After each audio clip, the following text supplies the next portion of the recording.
Thumbs up. Okay. All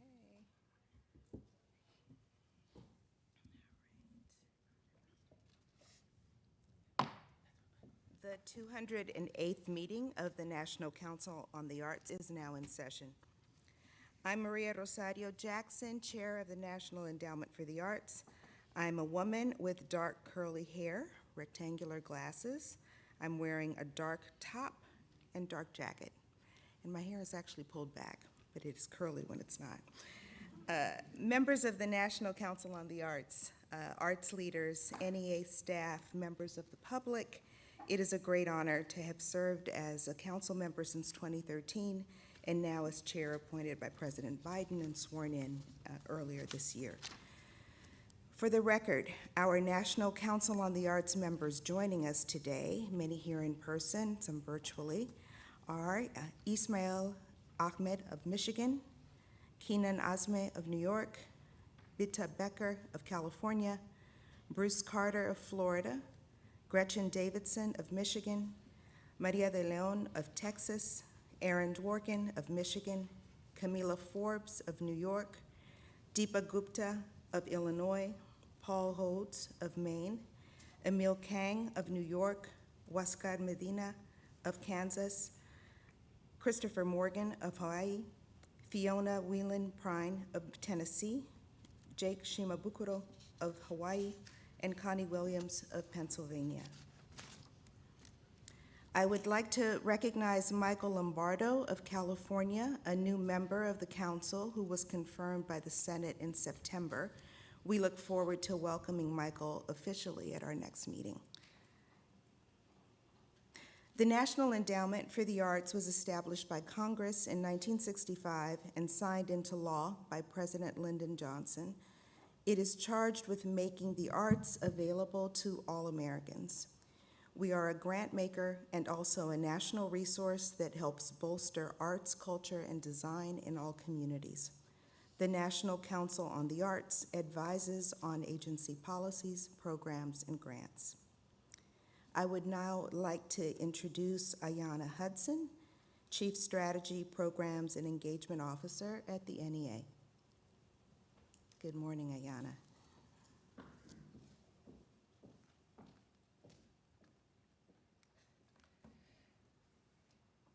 Good morning, everyone. Good morning. I'm an African-American, middle-aged woman. I have long dark hair, and I'm wearing glasses and a multicolored dress. Council members, we will proceed with the application review section of the agenda. The tally of the votes will be announced at the end of today's session.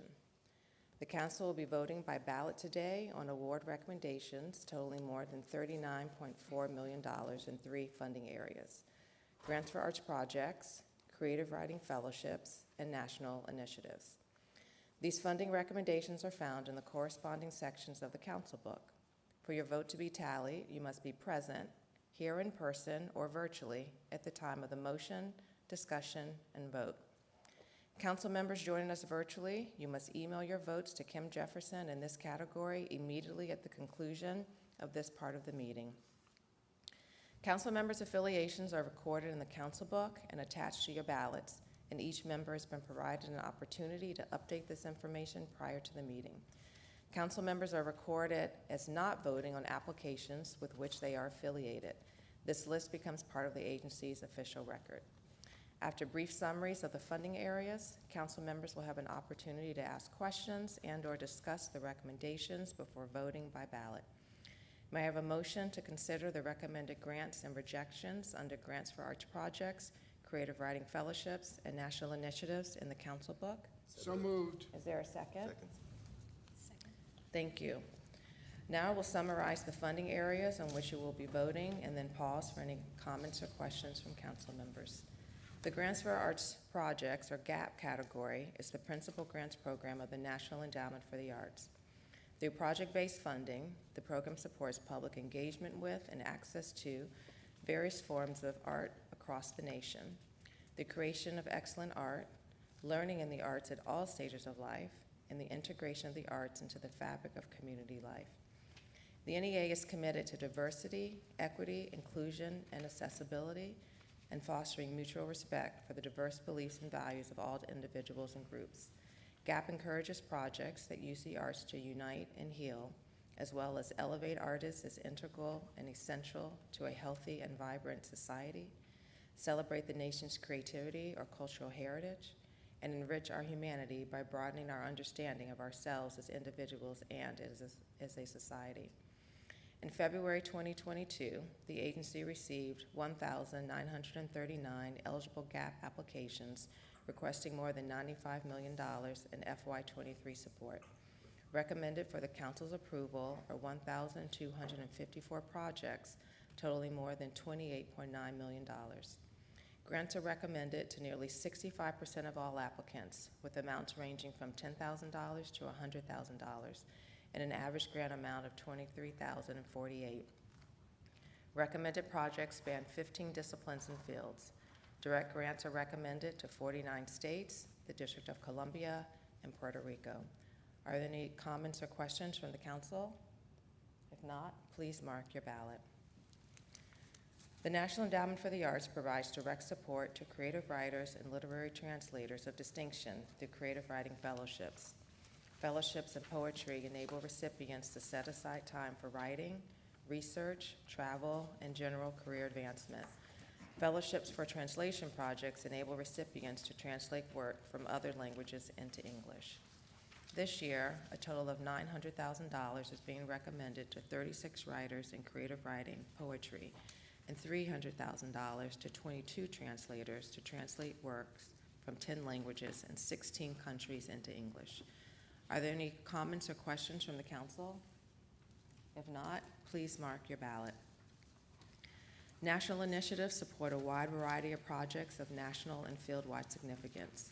At this meeting, the council is requested to approve funding for 43 projects representing 7 disciplines, totaling more than $9.3 million. Support is requested for a professional development project from the State Education Agency Directors of Arts Education, or CEDA, which supports a network of arts education directors in state departments of education across the United States. 2 cooperative agreements in support of the Creative Forces NEA Military Healing Arts Network, which provides creative arts therapies and arts engagement activities in clinical and community settings for service members, veterans, and families. The Citizens Institute for Rural Design, which enhances the quality of life and economic viability of small towns and rural communities through workshops focused on planning, design, and creative placemaking. 9 individuals nominated to receive an NEA National Heritage Fellowship, an award that honors American folk and traditional artists or groups of artists for their contribution to our national cultural mosaic. The production and management of public events for the National Endowment for the Arts National Heritage Fellowship Program, which annually honors American folk and traditional artists or groups of artists for their contribution to our national cultural mosaic. A cooperative agreement in support of the Independent Film and Media Arts Field Building Initiative, which focuses on knowledge exchange and peer learning, with an emphasis on regional networks, equity, and career sustainability for individuals working in the film and media arts industry. The Musical Theater Songwriting Challenge for high school students, an initiative that provides an opportunity for high school students to showcase their songwriting talents and compete for the chance to participate in a mentorship with industry professionals and the production of a performance of their original songs. 20 recommended projects in National Endowment for the Arts research grants in the arts, which support a broad range of arts-related studies, many of which strive to understand how factors related to diversity, equity, inclusion, and accessibility, or DEIA, can improve the efficacy of arts management and cultural policies. And 7 recommended projects in National Endowment for the Arts research labs, including 3 lab renewals, which are focused on arts, health, and social-emotional well-being, and also some projects that will investigate the significance of diversity, equity, and inclusion in arts and cultural settings. Are there any comments or questions from the council? If not, please mark your ballot. Council members joining virtually, you may now email your votes on those 3 categories to Kim Jefferson. Council members in the room, staff will now come around to collect your ballots. Finally, we move to the award update section of the council book. These grants have been awarded under the chairman's delegated authority and are brought to the council's attention at this meeting, but no vote is necessary. Included are 52 Arts Engagement and American Communities Program grants made under the chairman's small grant authority, totaling $520,000, 5 interagency agreements, and 2 20% amendments. Thank you.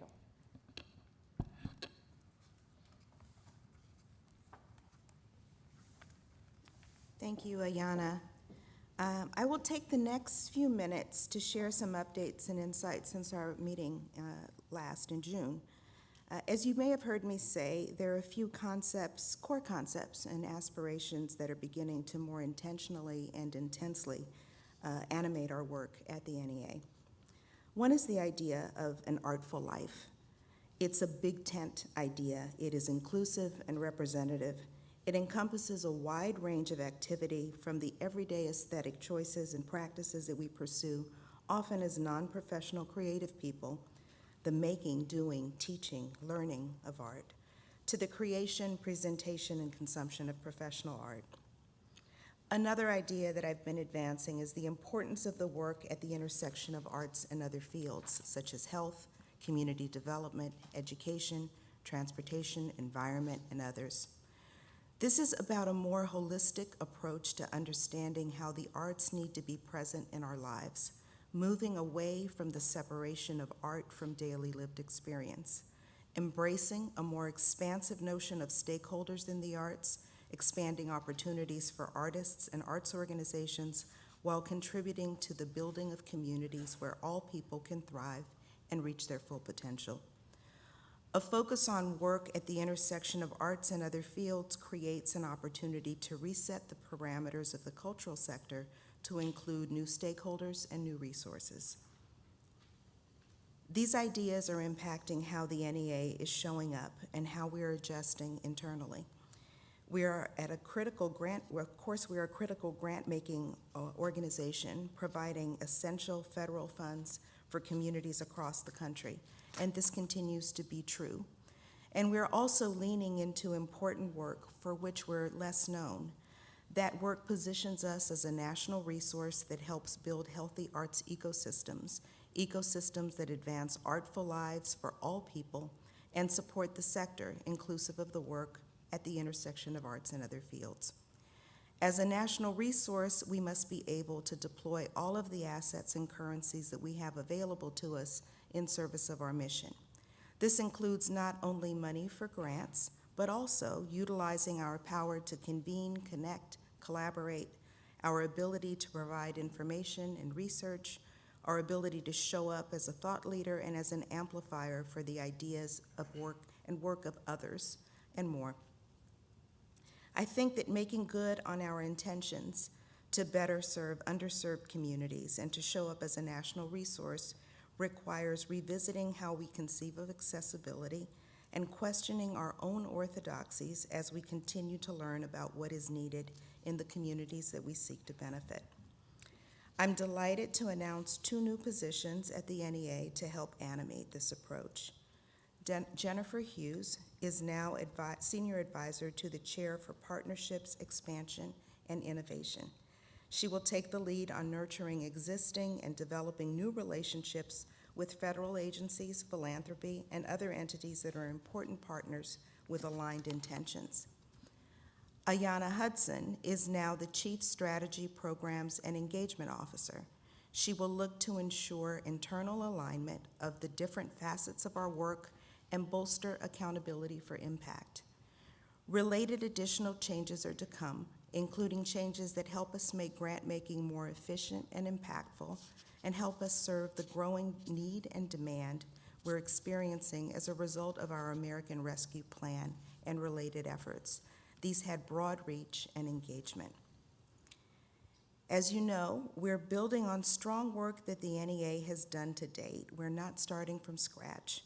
Examples of precedents that have to do with systemic investments and cross-agency collaboration include the work of the Arts Education Team with its collective impacts focus, the work of the Our Town program through its field-building efforts in collaboration with philanthropy and other organizations, ecosystem-focused work in media arts, systemic investments in supporting folk and traditional arts, the NEA Interagency Task Force on Human Development, and several initiatives at the intersection of arts and health well-being, among others. These new positions and internal adjustments also help us advance our intentions of better serving underserved communities, consistent with President Biden's all-of-government executive order on racial equity and support for underserved communities. The executive order requires all federal agencies, including the NEA, to bolster efforts to advance diversity, equity, and inclusion, and report on progress on a regular basis. We're committed to expanding reach and to removing barriers to access. This fall, President Biden stood up a new initiative called United We Stand, taking action to prevent and address hate-motivated violence and foster unity. This is an all-of-government initiative that involves tending to the aftermath of such horrific events, and it also focuses on prevention. The NEA and the National Endowment for the Humanities were invited to participate in this initiative alongside other agencies such as Department of Justice, Education, Health and Human Services, Homeland Security, Treasury, and others. This effort recognized the essential role the arts and culture play in our civic infrastructure, the relationships and mechanisms that we rely on to care for each other. Most recently, the President issued another executive order recognizing the contributions of arts and humanities, our cultural vitality, not only in economic terms, but broadly on the health and well-being of the nation and on the future of democracy itself. This executive order focused on advancing arts and humanities in museums and libraries as strategic elements in a wide range of federal aims and directs other federal agencies to enter into partnerships with the NEA, the National Endowment for the Humanities, and the Institute of Museum and Library Services. The executive order also reconstitutes the President's Committee on Arts and Humanities. Recently, the NEA launched a very exciting program with the General Services Administration for a collaboration on their Arts and Architecture program, and you'll hear more about that from Jen Hughes today. We also recently launched a pilot effort with the regional arts organizations. This is an effort that advances our work in building arts ecosystems that better serve underserved populations, specifically bolstering the work of organizations that can help us increase access to arts opportunities to underserved populations in ways that are durable. There are efforts underway to expand the Mayor's Institute on City Design and the Citizens Institute on Rural Design with an eye towards arts-infused civic infrastructure. This expansion focuses on better understanding the roles of artists and arts organizations in addressing important issues in our cities, towns, and rural communities. We're also paying attention to next-generation leadership development efforts, especially through HBCUs, historically black colleges and universities, Hispanic-serving institutions, and with tribal colleges and governments. There's been a lot of travel since our last meeting in June. I was with staff from the NEA in Alabama, with also the State Arts Agency representative and the Regional Arts Organization representative. We went to New York to speak to the grant makers in the arts. We're in Orlando, Florida to report on our work in health. We've had meetings with the arts community in Los Angeles and participation at a national gathering of museums and libraries from Native communities that took place in Temecula, California. Last week, I was in Portland, Oregon. We were hosted by Congresswoman Bonamici, head of the STEAM Caucus and a member of the House Education and Labor Committee. We met with a range of arts leaders and elected officials as we toured her congressional district, focusing on what we're seeing as challenges and opportunities, specifically as pandemic-related issues impact arts participation patterns. Next week, I'll be in Arkansas, touring urban and rural communities with arts leaders. There's more, but I'm now proud to preview for you a teaser. It's a video called Roots of American Culture. It's a documentary celebrating the 2022 NEA National Heritage Fellows. And this will premiere on Thursday, November 17th. So let's take a look at the video. Why do I walk this path? It's my identity. There's nothing like it in the world. It's important for people to know who they are. Where things came from. Here we go, 1, 2. It's about building community. Walking them through a journey. Pita, pita, pita. And then we pass it to younger generations. To continue to tell my story. It's a way of life for me. When you love what you do,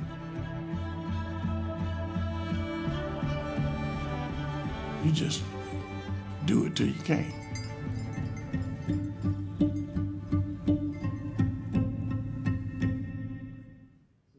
I encourage you to see the documentary. It is a beautiful compilation of our diverse cultures.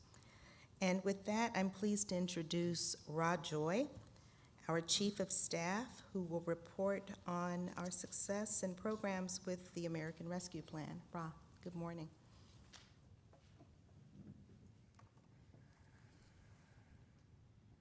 Good morning. And hello, everyone. My name is Ra Joy. I use he, him pronouns, and I'm proud to serve as Chief of Staff at the National Endowment for the Arts. I'm a middle-aged man with curly black hair. I'm wearing a blue suit, a light purple shirt, and a purple tie. And I am absolutely ecstatic and grateful to be here with you today. On behalf of all of us at the Arts Endowment, I would like to extend a very happy National Arts and Humanities Month to those of you in the room and joining online. I cannot think of a better way to celebrate Arts and Humanities Month than to be here in our nation's capital, surrounded by individuals who promote, support, and exercise the power of the arts. We appreciate President Biden's recent executive actions that Chair Jackson just walked you through. And we are energized by efforts underway to elevate and integrate the arts, humanities, museums, and library services as a public policy asset across the federal government. We also appreciate the actions taken by this council to help reverse the damage of COVID-19 and get creative workers back to work. All right, great.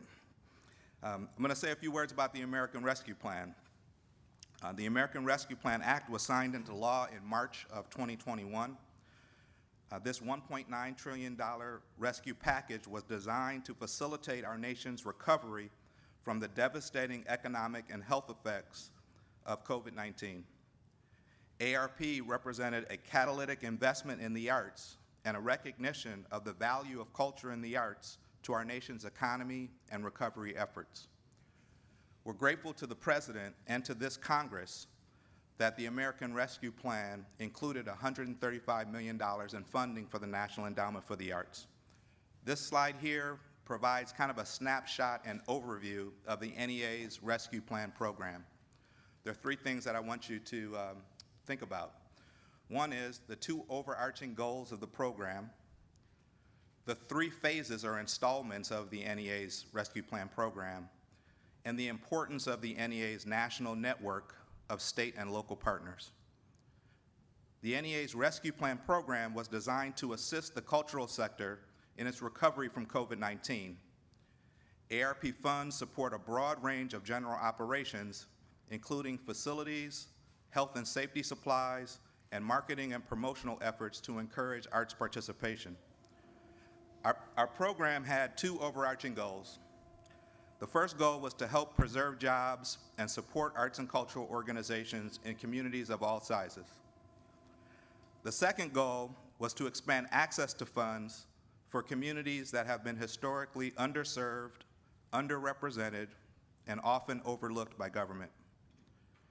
ARP funds were distributed in 3 distinct phases or installments. Phase 1 occurred in April of 2021, when the NEA awarded 40% of its rescue plan funds to 62 states, jurisdictional, and regional arts agencies for regranting through their respective funding programs. In November of 2021, the NEA announced $20.2 million to 66 local arts agencies and arts commissions for subgranting.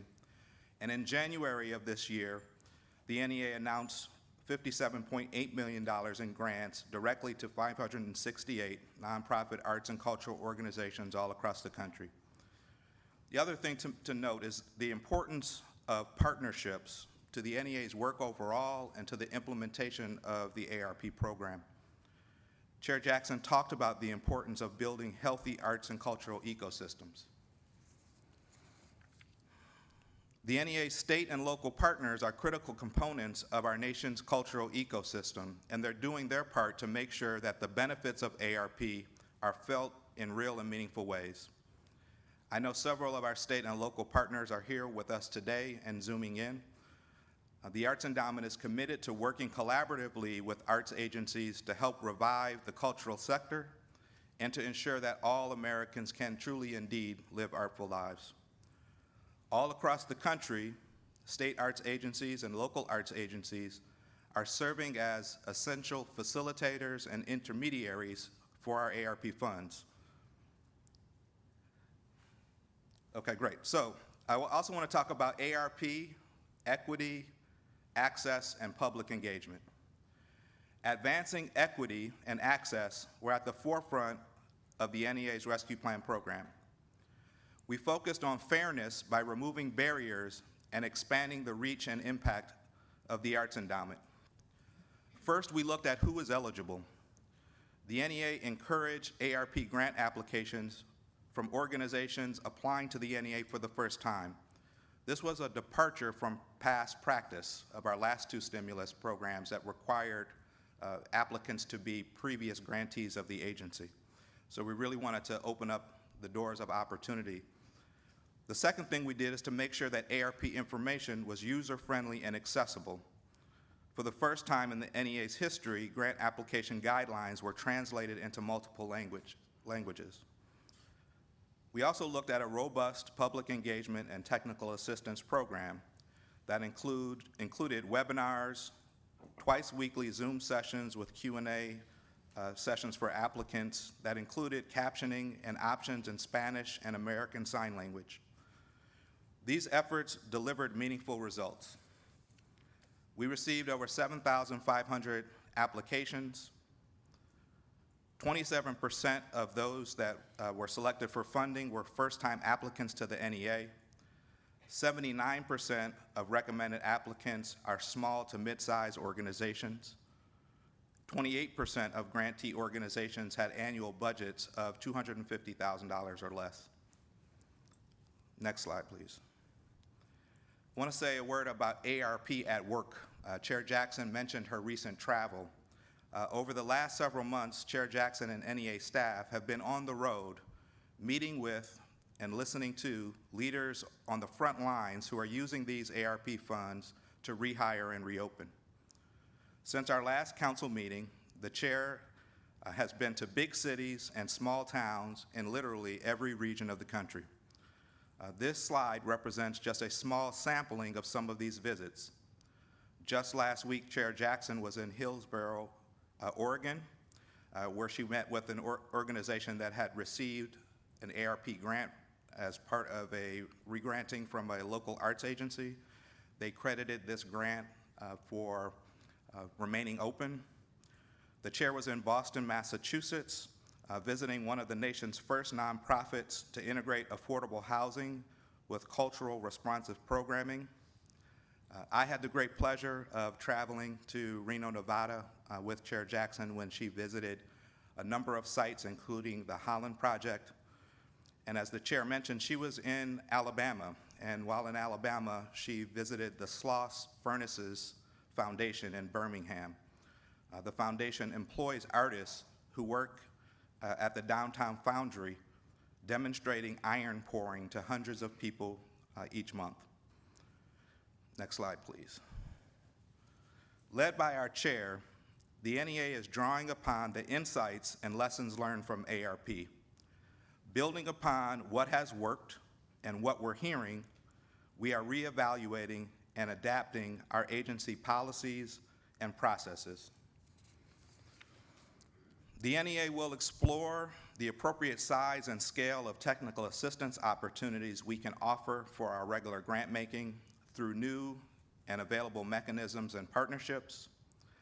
We will increase the prominence of currently available technical assistance options on our website and explore opportunities to be even more upfront and transparent about success rates and application burdens facing our potential grantee partners.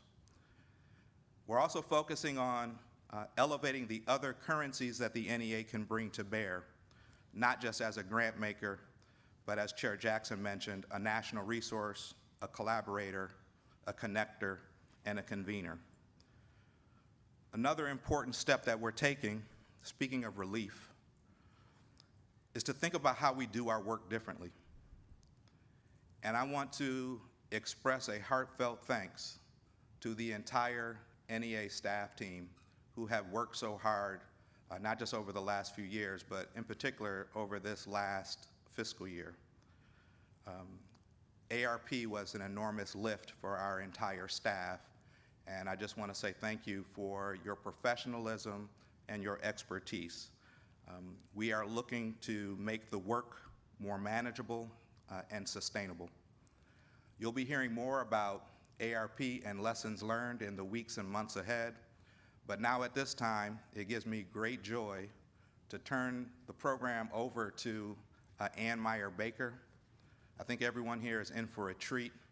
We're going to inject some artistry and creativity into our program. Thank you all.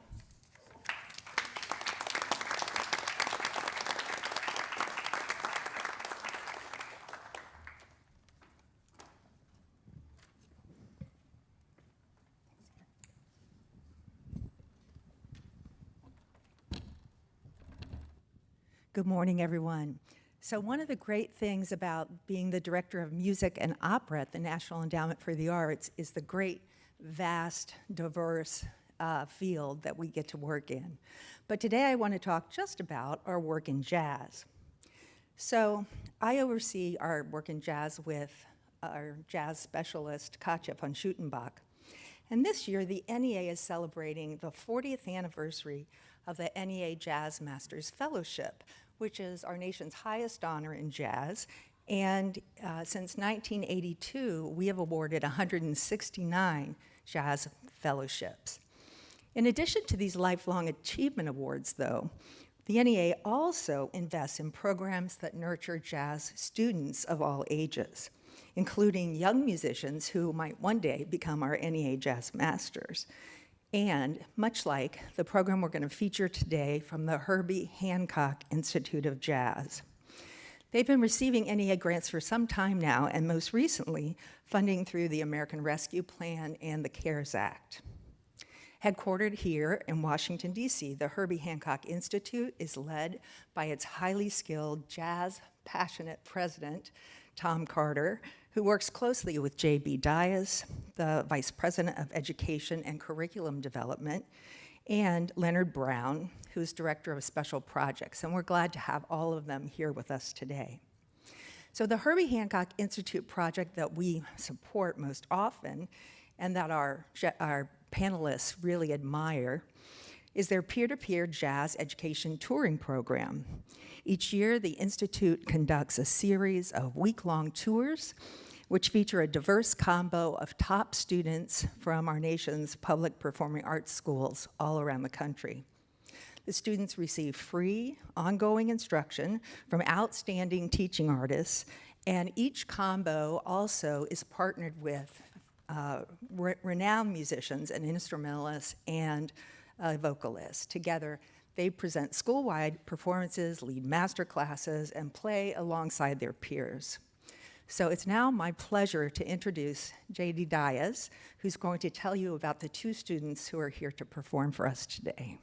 JB?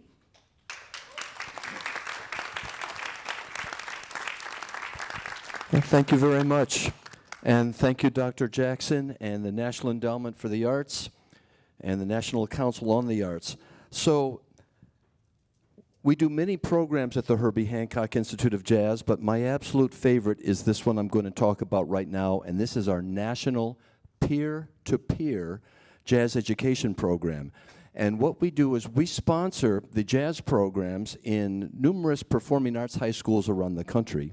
And I visit all these schools, and I mentor the teachers on how to better teach jazz, and I work directly with the students, and I covertly audition who's going to be in the 2 or 3 all-star tours that we could not do without the National Endowment for the Arts. So what we do is we take a quintet or a sextet or a septet around the country, and we play in schools, mostly underserved schools, both urban and rural and everywhere in between. And we teach these kids. We have kids teaching kids, same age, they're high school kids teaching high school kids about jazz, that there's more to music than just rock and roll and hip hop and pop music, and those are great genres, of course, but we want them to know about jazz. But perhaps most important, they talk about the values that jazz represents, like teamwork and unity with ethnic diversity, and the correlation of hard work and goal accomplishment. And there's probably no better example of democracy than a jazz ensemble, because it's individual freedom, but with responsibility to the group. And as Herbie Hancock always talks about, he says, you learn from mistakes. And perhaps the most important is jazz teaches kids the vital importance of really listening to one another. So we do these tours, we play in these high schools. For a week-long tour, we get to at least 5,000 kids and teachers and adults. And then we always finish the tour by playing in the city's top jazz club. And we do this with a major artist. The major artist is with us all week long, a jazz master, someone very famous. So it's 360-degree learning, because the students, the touring students, are learning from the jazz master, and the students, in turn, are teaching their brethren, the kids their same age, about jazz and the values that that jazz represents. And then the band directors, because right after we finish our informants for the whole student body, we do a workshop for the host school's jazz band, where the kids sit side by side their like instrument counterparts, teaching each other peer to peer, in the same way that Herbie Hancock and Wayne Shorter learned from Miles Davis, by learning peer to peer. And at the same time, the band director from the school is watching a jazz master direct his or her band, and so they're vicariously getting a clinic on good jazz band directing technique. So without any further ado, I want to introduce these two young musicians who were on our tour last year. And if we have time, you can ask them any questions at the end, and we'll have them say a few words as well. So on piano, it's Jose Andre Montano. He's a junior in high school. He's at the Duke Ellington School for the Arts in Washington, D.C. And on saxophone, it's Eben Dorsey. She was on our tour last year as well, and she's now a freshman at the Peabody Conservatory, and on a full scholarship, by the way. So, and that's another thing that we do with this program, is virtually all our students get full rides to the top schools, and we take great pride in that.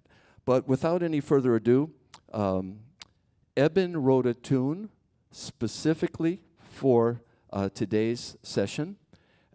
This is the debut performance, and for the National Council on the Arts, the NCA. This is entitled The NCA Blues.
Jose Andre Montano, Eben Dorsey, saxophone and composer.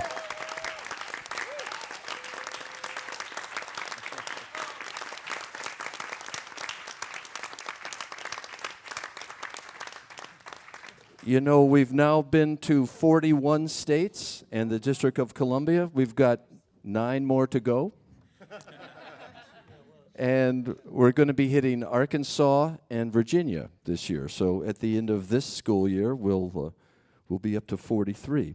So I would just like to turn the mic over to Eben and to Jose, and they can tell you a little bit about their experience with the peer-to-peer program, which we call the NEA Peer-to-Peer Tour. Hi. My name is Eben Dorsey, 18 years old. I did the tour to Milwaukee. That was this past year in May, right? And I think that was probably one of the greatest experiences I've ever had. I mean, that was like to be on a tour as a musician who wants to tour. I was pretty much prepared for real life. And I mean, I met so many amazing people, and like the musicians that I played with, I mean, we all were kind of scattered around the country. So I couldn't imagine another situation in which we'd be able to play with each other. And I mean, they were just a great group of people, and I had a lot of fun, especially with Sean Jones. And Sean Jones is one of the greatest trumpet players like alive right now, I think. He's one of the greatest ever. And I've known Sean for a long time, but to be able to be in a professional environment with him for a week, and to be with Miss Lisa Henry as well, who's a vocalist, and I wasn't the only woman on the stage, was very fun, you know. And I never really thought about teaching. I've always just thought about performing with my brother, because my brother plays as well. And I don't know, to be put in a situation to teach people and also teach young women who look just like me, I mean, it opened my eyes to something that I didn't even think about, and I'm actually considering teaching when I reach that age, you know. And so I want to thank you guys. I can't thank you enough, honestly, because I mean, now I'm actually going on tour with vocalist Jose James, and I had a mini tour this past weekend, and I was like prepared for the call times at like 6 in the morning because of JB Dice. And I was like, I've done this before because of the peer-to-peer tour, and so I feel like I'm prepared for anything, and I want to thank you guys for that.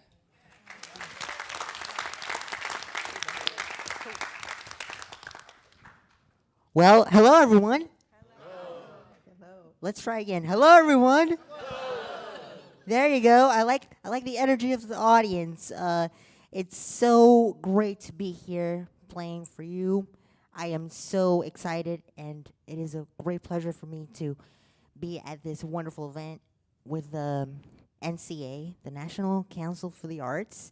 And I want to thank everyone for the invitation, and especially Dr. J.B. Dias for making this possible, and the Herbie Hancock Institute.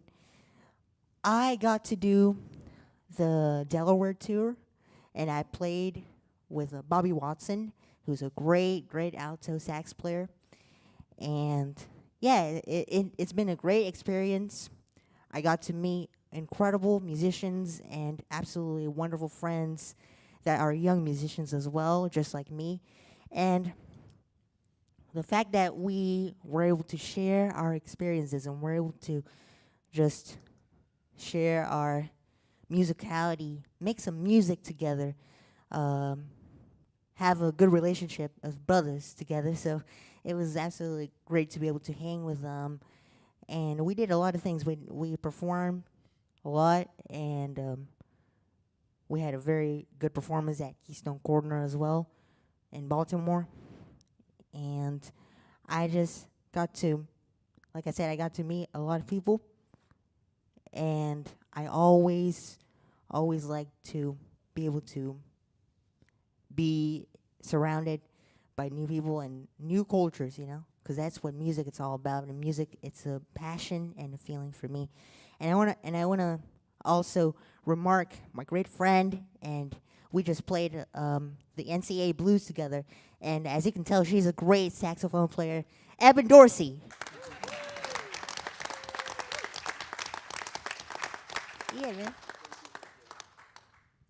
Thanks so much, Jose. You know, I think one of the most important messages that gets across with these kids teaching kids is that they're showing them that we're doing something with our lives.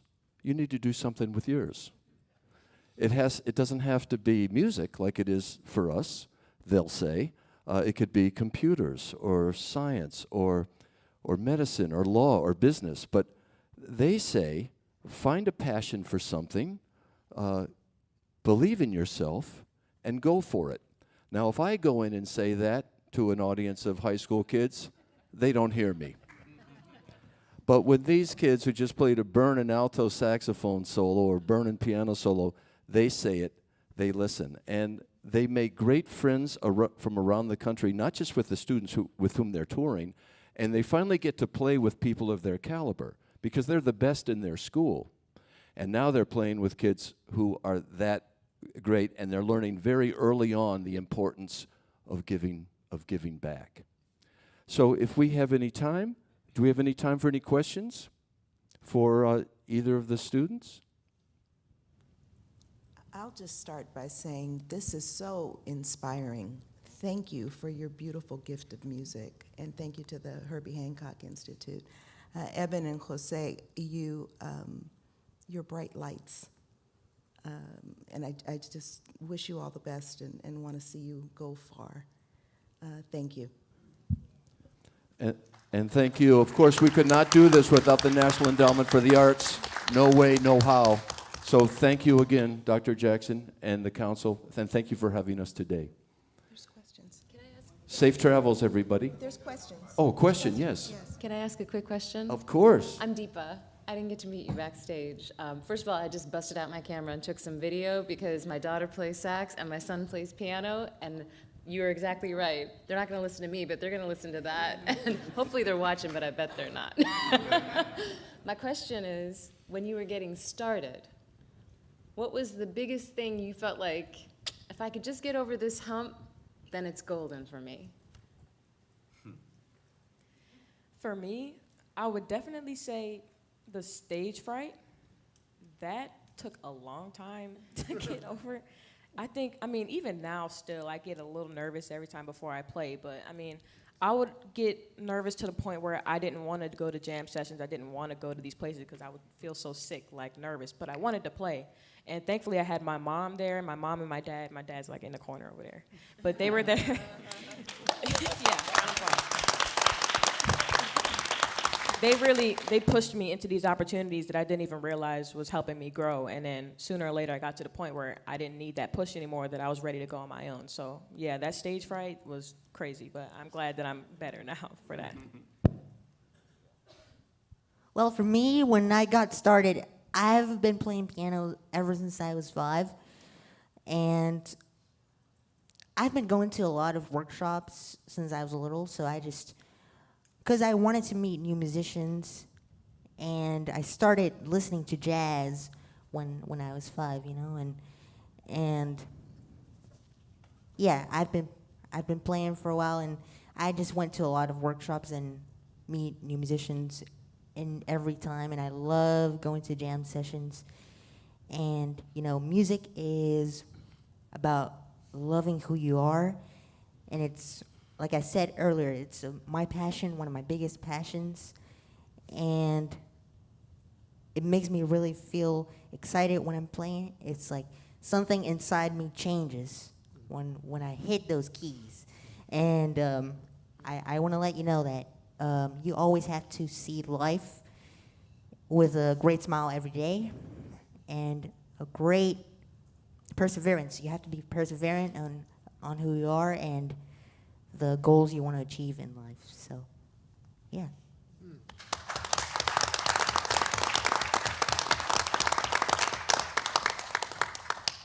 Anyone else, or anyone else from the audience today? Yes. You know who I am. Brenda Seiler from the Washington Informer. It's good to see you. Nice to see you again, yes. So when are we going to hear blues for Indiana jazz? In some form or fashion, a future video or something like that. It was wonderful. Well, we would love to record that tune at some point, and maybe if we got some funding, we could do that.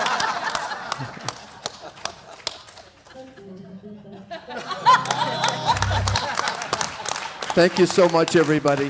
Thank you. Safe travels.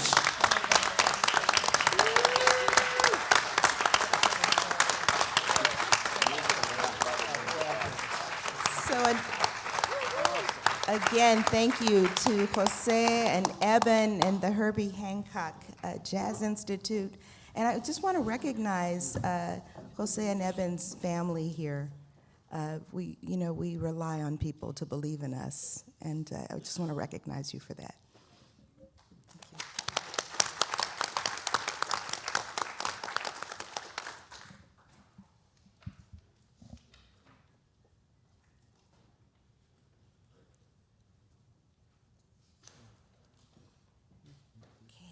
Thank you. And now I'd like to call up Jen Hughes, who's going to tell us about a terrific new collaboration that the NEA has entered into with the General Services Administration. Good morning, Jen.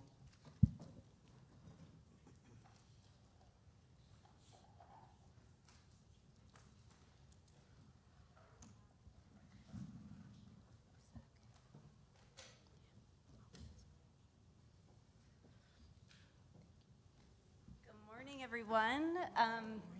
Good morning, Chair Jackson, members of the National Council of the Art, colleagues, as well as the public. That is an incredibly difficult act to follow. So I'd like to ask who made that schedule, because I'm a little intimidated up here now. But I am so pleased to be with you here today to share a key collaboration that has been underway between the NEA and the General Services Administration, known as the GSA. A fellow federal agency of ours. So this collaboration exemplifies the ways in which the NEA is poised to advance equitable opportunities for artists through existing federal agency programs, and how the NEA can serve as a national resource on arts and culture to our federal family. It is also an example of how our two agencies are collaborating to implement the White House Executive Order on advancing racial equity and support for underserved communities through the federal government. So to introduce the NEA GSA Art and Architecture collaboration, I'm going to turn it over to Jennifer Gibson, a fellow federal colleague. She is the director of the Center for Fine Arts at the U.S. General Services Administration Public Building Service. Come on up, Jennifer.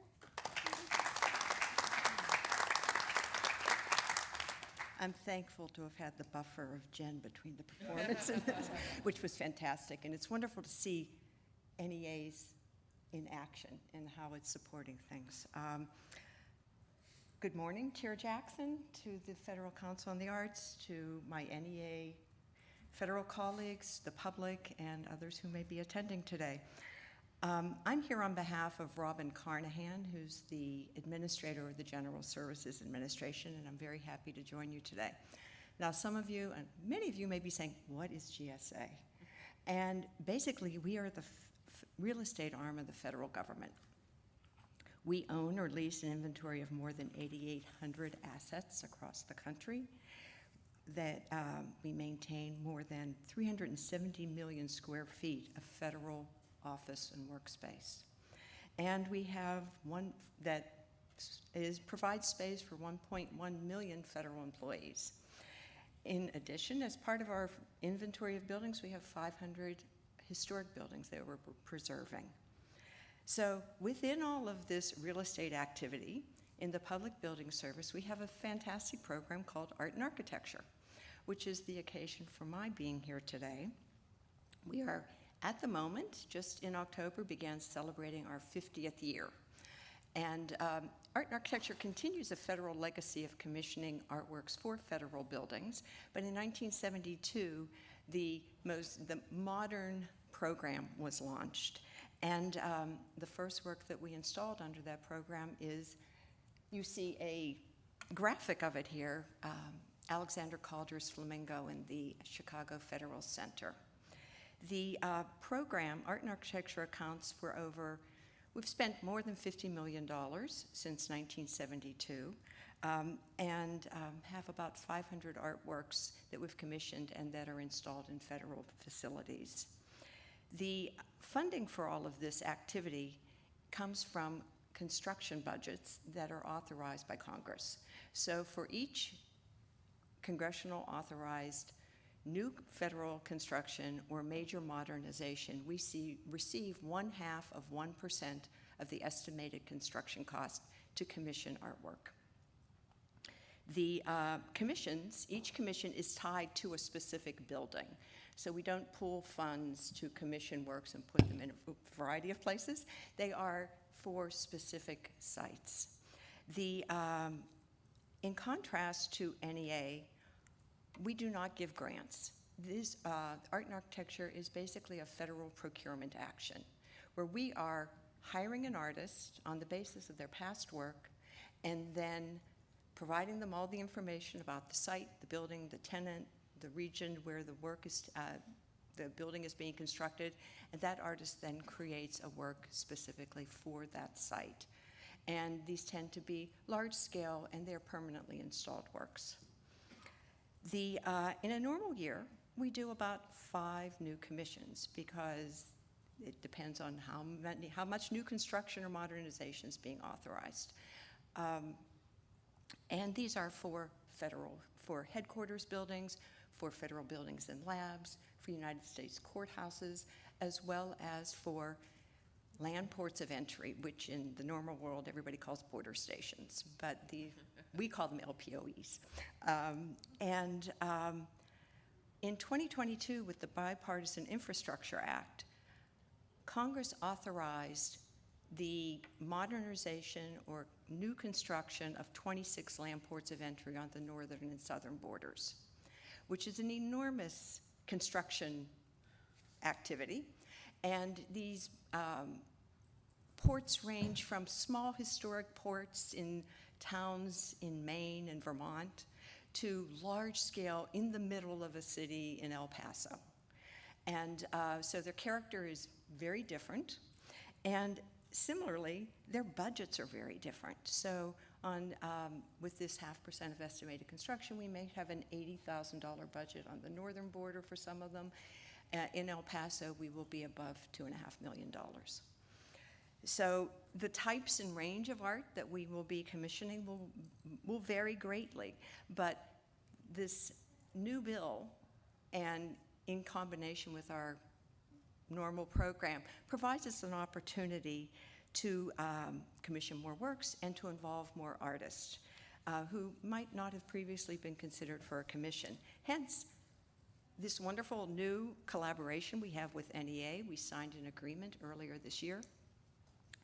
And certainly, the collaboration supports both GSA's mission to commission great artworks for federal facilities and the White House executive order that Jen mentioned to advance racial equity and support for underserved communities through the federal government. Our goal is to reach more communities of artists and extend knowledge about art and architecture and the opportunities that there are for artists. Once the artists that we find join the National Artist Registry, which is open to any artist who's a United States citizen or lawful permanent resident. And once in that registry, an artist can be considered for any project anywhere in the country. So if they're not building in your town, it doesn't mean you can't participate in this program. In collaborating with NEA, it's been great. In September, NEA hosted a series of 4 webinars that reached out to new artist communities, and we focused them on communities along the borders, where we had the opportunity to talk about the art and architecture program. It also, for GSA, as I said, we build buildings, we commission work. We are not tied into the whole network of arts organizations, which is for NEA, and for us, it's a wonderful partnership because of the strength of those relationships with state, local, and regional arts organizations, who then can in turn spread the word to artists. For GSA, it's wonderful to have a federal partner, and whose mission is not exactly ours, but whose goals we share. And we hope to do much more together in the coming years. We're waiting to hear also from artists, like, what do you need? Art and architecture may not be the only answer, but we may be able to collaborate with other areas to provide more service to a broader group of artists from across the country. Our goals, and our shared goals, are to elevate arts, culture, and design throughout the federal government with a goal of positively impacting civic life in the United States and supporting the artistic talent of the nation. In closing, I will leave you with a video excerpt of a conversation recorded between GSA Administrator Robert Carnahan and NEA Chair Maria Rosario Jackson. It's not easy to get these two ladies in the same room at the same time, and it was wonderful to hear their enthusiasm. And they'll be discussing the collaboration between our two agencies, emphasizing the importance of the federal commissioning of public art and the significant role of public art in the country. Thank you. My background is actually in urban planning, and I've been working at the intersection of arts and urban planning for decades. I feel like public art is such a critically important way of how we connect with each other, how we truly make public assets public, how they're part of not just our physical infrastructure, but our civic infrastructure as well, how they can tell our stories, how they can provoke conversations that are generative and interesting and take us to the next level of understanding each other. So I think public art is incredibly important, and the opportunity to have this program with you and be able to have this kind of presence in public buildings is huge. Yeah, so we're just eager to figure out how to broaden the net, right? And that's why the collaboration with NEA is so important for us, is to really reach out to artists who might not know about this program. I have friends back home in Missouri who are artists, and when I mention this to them, they know nothing about it. So one of the things we're really encouraging people to do is sign up for the artist registry. It's the way that we know who the artists are, and we can then reach out to them when there are projects in their communities. I was out recently in Toledo, and there's a new courthouse construction that's going on, and it was really fun to have one of the judges who's in charge of overseeing the project there show me the mock-ups that the artists had provided to them, and they're getting community feedback on that. And so it's good to be able to have folks in the community come together and think about what would be meaningful for them. I was down in Texas not long ago at another courthouse where local artists, again, were given an opportunity to have these giant, big public installations. And I know it means a lot for their careers, so we're eager to do more of that. It's meaningful in so many ways, in addition to being significant to artists' careers.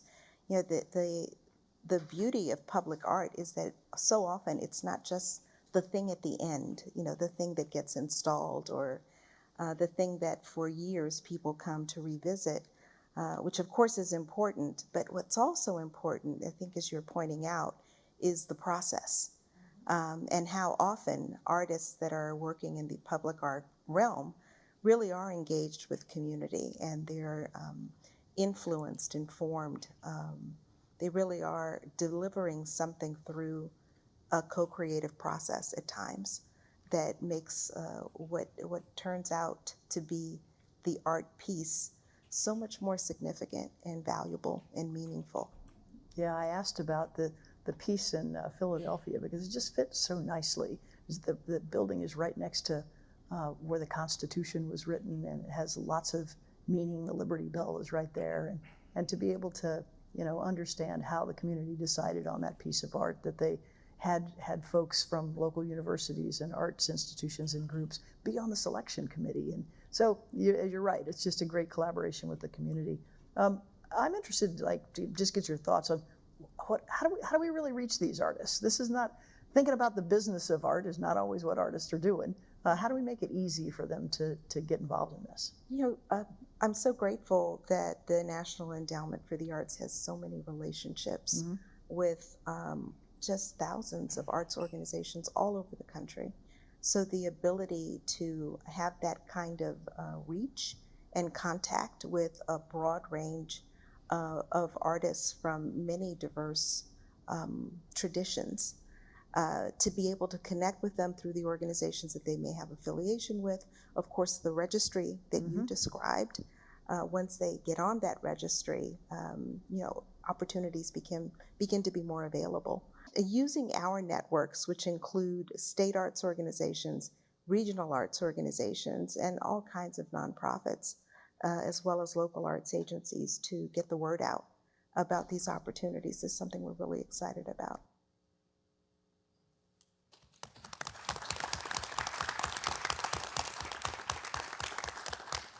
So thank you to Jen Hughes, our new Senior Advisor to the Chair for Partnerships, Expansion, and Innovation, on telling us about a really important initiative, an example of the kind of partnerships that we can and will continue to hold. And thank you to Jennifer Gibson from the General Services Administration for sharing such good information about the program. And any discussion among council members? Questions for Jen or Jennifer? Thank you. Okay. So, as the final piece of business, I'm pleased to announce that the National Council on the Arts has reviewed the applications presented to them, and that a tally of the council members' ballots revealed that all recommendations for funding and rejection have passed. And with that, that's a good thing. That's a good thing. And with that, thank you to the council members, our speakers, our guests here in Washington and online. Thank you to the committed and excellent staff of the National Endowment for the Arts. We hope that you will follow the work of the NEA on social media and join us on Thursday, November 17th, when we celebrate the NEA Heritage Fellowships as the program marks 40 years. So with that, the 208th meeting of the National Council on the Arts is now adjourned.